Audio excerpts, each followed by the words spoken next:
कुछ लोग मेरे पास आकर पूछते हैं कि मैं शांत होना चाहता हूँ, शांति कहाँ है।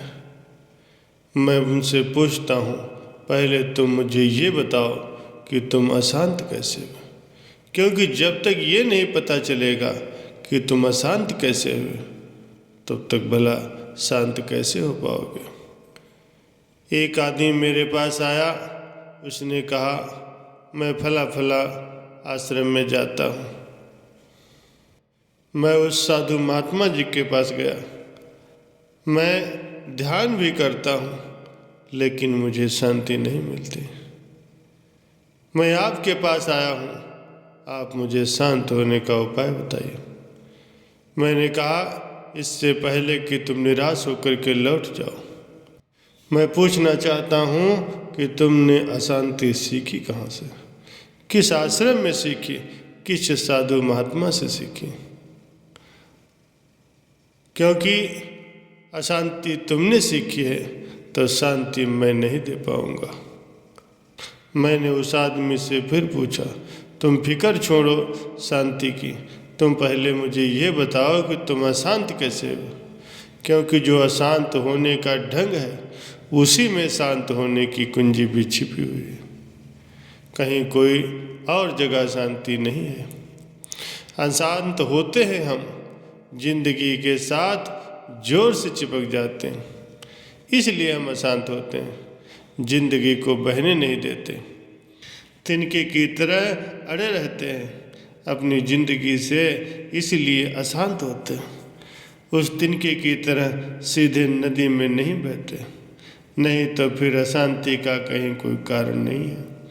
अशांत हम होते हैं, हमारा जीवन के प्रति जो ढंग है उससे, वह जो हमारा जीवन जीने का तरीका है हम उससे अशांत होते हैं।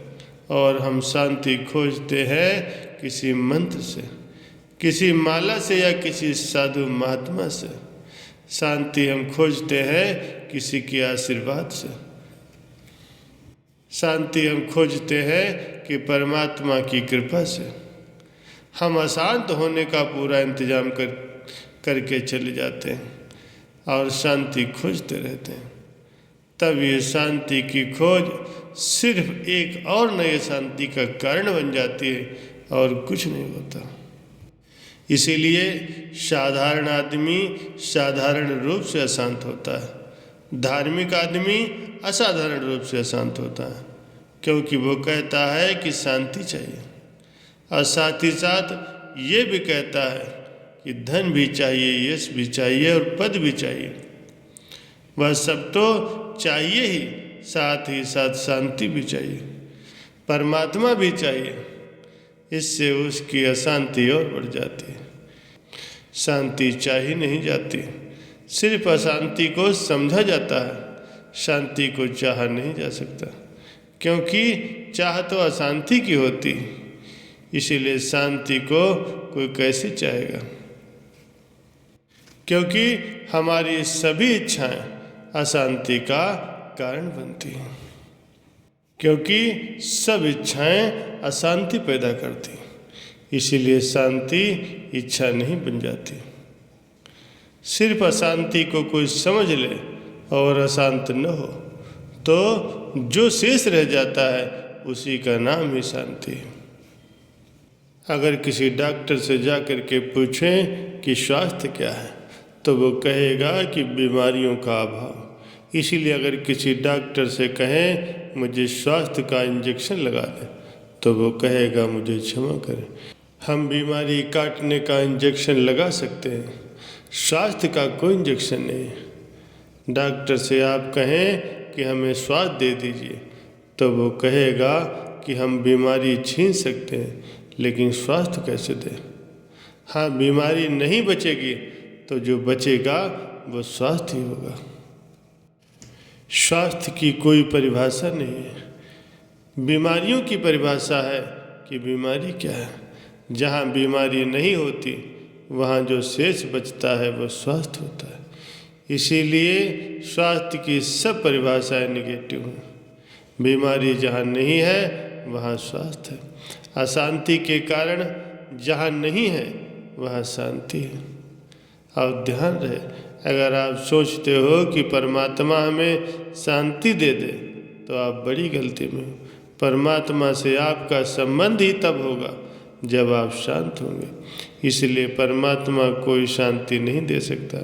अगर आप सोचते हो कि परमात्मा हमें शांति दे तो आप बहुत ही गलत सोच रहे हो। परमात्मा से संबंध जब आप शांत होंगे तभी हो सकता है, क्योंकि शांत आदमी ही प्रार्थना कर सकता है। लेकिन अब अशांत आदमी प्रार्थना करता है और अशांत आदमी सोचता है कि हमारी प्रार्थना सुनी नहीं जा रही। वो ऐसा ही है कि कोई टेलीफोन उठाए बिना बात करता रहे और ये सोचे कि दूसरी तरफ कोई सुन नहीं रहा। एक बार एक आदमी के घर में कालबेल सुधारने के लिए एक मैकेनिक को बुलाया गया। बाहर जो घंटी लगी है घर के भीतर बुलाने के लिए 2 दिन बीत गए, 3 दिन बीत गए, वो मैकेनिक नहीं आया। तो उसने फिर उसे फ़ोन किया कि भाई मैकेनिक तुम आए क्यों नहीं, मैं 3 दिन से तुम्हारा रास्ता देख रहा हूँ। उस मैकेनिक ने कहा मैं आया था, मैंने कालबेल बजाई थी लेकिन किसी ने दरवाज़ा नहीं खोला। अब उसको तो कालबेल सुधरवाने के लिए ही बुलाया गया था और उन्होंने कालबेल बजाई, किसी ने नहीं सुना, इसलिए वो वापस लौट गया। प्यारे सज्जनों, अधिकतर लोगों की प्रार्थनाएं इसी तरह की कालबेल पर हाथ धरने के जैसी है, जो बिगड़ी पड़ी है, जो बोल नहीं सकती, जो बज नहीं सकती। वे जिंदगी भर प्रार्थना करते रहते हैं पर कहीं सुनी नहीं जाती। फिर वो परमात्मा से नाराज हो जाते हैं। नाराज अपने पर हो, परमात्मा का इसमें कोई कसूर नहीं। परमात्मा के साथ आपका संवाद का जो पहला सूत्र है वो शांति है। शांति के द्वारा ही हम उनसे संबंधित होते हैं, या इससे उल्टा कहें, अशांति के कारण हम उनसे असंबंध हो जाते हैं, डिस्कनेक्ट हो जाते हैं। शांति के कारण हम संबंधित होते हैं, उनसे जुड़ते हैं। शांति संबंध है और अशांति असंबंध है। बीच का तार कट गया या टूट गया। इसलिए परमात्मा से शांति मत मांगना, शांति आप लेकर के जाना उनके द्वार पर। आनंद उनसे मिल सकता है, शांति तो आपको ही बनानी पड़ेगी। एक बार चीन का एक सम्राट बौद्ध धर्म के पास गया। उनसे बोला कि मेरा मन बहुत ही बेचैन है, मेरे भीतर निरंतर अशांति बनी रहती है, मुझे थोड़ी सी शांति दे दें, या कोई मुझे गुप्त मंत्र बता दे कि कैसे मैं अपने आंतरिक मन को शांत करूं। मेरा चित्त बड़ा अशांत है। बौद्ध धर्म ने सम्राट से कहा, आप सुबह ब्रह्म मुहूर्त में आ जाएं, सुबह 4 बजे आ जाएं, जब यहाँ कोई भी ना हो। जब मैं यहाँ अपने झोपड़े में अकेला हूँ तब आप आएँ, और याद रखें अपने अशांत चित्त को भी अपने साथ लाएं, उसे घर पर न छोड़ें।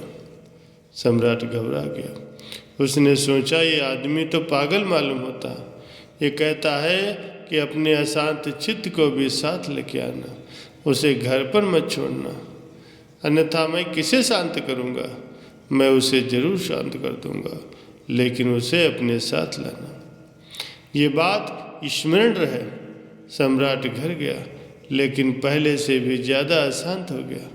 उसने सोचा था कि आदमी संत है, कोई ऋषि है, कोई तंत्र मंत्र बता देगा, लेकिन ये तो कह रहा है कि वो बिल्कुल बेकार की बात है। कोई अपने चित्त को भला घर पर कैसे छोड़ सकता है। सम्राट रात भर न सो सका। बौद्ध धर्म की आंखें और जिस ढंग से उसने देखा था उस पर वो सम्मोहित हो गया था, मानो कोई चुंबकीय शक्ति उसे अपनी ओर खींच रही हो। सारी रात उसे नींद नहीं आई। सुबह 4 बजे जब वो तैयार हुआ, उसका मन नहीं था जाने को, क्योंकि वो आदमी पागल मालूम पड़ रहा था, वो भी इतने सवेरे अंधेरे मुंह। जब वहाँ कोई नहीं होगा तो उसके पास जाना खतरनाक था। वो आदमी कुछ भी कर सकता था, लेकिन फिर भी वो गया क्योंकि वो बहुत प्रभावित था। और बौद्ध धर्म ने पहली चीज़ उससे क्या पूछी? वो अपने झोपड़े में डंडा लिए बैठा था। उसने कहा, अच्छा तुम आ गए, तुम्हारा शांत मन कहाँ है? उसे साथ लाए हो या नहीं? मैं उसे शांत करने के लिए तैयार बैठा हूँ। सम्राट ने कहा, अरे भाई, वो कोई वस्तु नहीं है जो मैं आपको दिखा दूँ। मैं इसे अपने साथ नहीं ला सकता, वो तो मेरे भीतर है। बौद्ध धर्म ने कहा, बहुत अच्छा, अपनी आंखें बंद करो और उसे खोजने की कोशिश करो कि तुम्हारा चित्त कहाँ है, और जैसे ही तुम उसे पकड़ लो, आंखें खोलना और मुझे बताना, मैं उसे शांत कर दूँ। उस एकांत में और इस पागल व्यक्ति के साथ सम्राट ने आंखें बंद कर ली। उसने चेष्टा बहुत की और वो बहुत भयभीत था क्योंकि बौद्ध धर्म अपना डंडा लिए बैठा था। किसी भी क्षण वो चोट कर सकता था। सम्राट भीतर खोजने की कोशिश करने लगा। उसने सब जगह खोजबीन की, प्राणों के कोने कोने में झांक करके देखा, खूब खोजा कि कहाँ है वो अशांत मन। और जितना ही उसने देखा उतना ही उसे बोध हुआ कि उसकी अशांति धीरे धीरे विलीन हो गई। 2 घंटे कब गुजर गए उसे इसका पता भी नहीं चला। उसका चेहरा एकदम से शांत हो गया, वो प्रतिमा जैसा हो गया। जब सूर्योदय होने लगा तो बौद्ध धर्म ने कहा कि अब आंखें खोलो, इतना अभ्यास आज के लिए पर्याप्त है। उसने सम्राट से पूछा, क्या तुम बता सकते हो कि तुम्हारा इस समय चित्त कहाँ है? सम्राट ने आंखें खोली। वो इतना शांत था जितना कि कोई मनुष्य हो सकता था। उसने बौद्ध धर्म के चरणों पर अपना सिर रख दिया। सम्राट ने कहा कि आपने मेरे मन को शांत कर दिया। मुझे कुछ भी नहीं करना पड़ा, मैंने सिर्फ उसे खोजने की कोशिश की कि मेरा मन कहाँ है। निश्चित ही आज मेरा मन शांत हो गया है।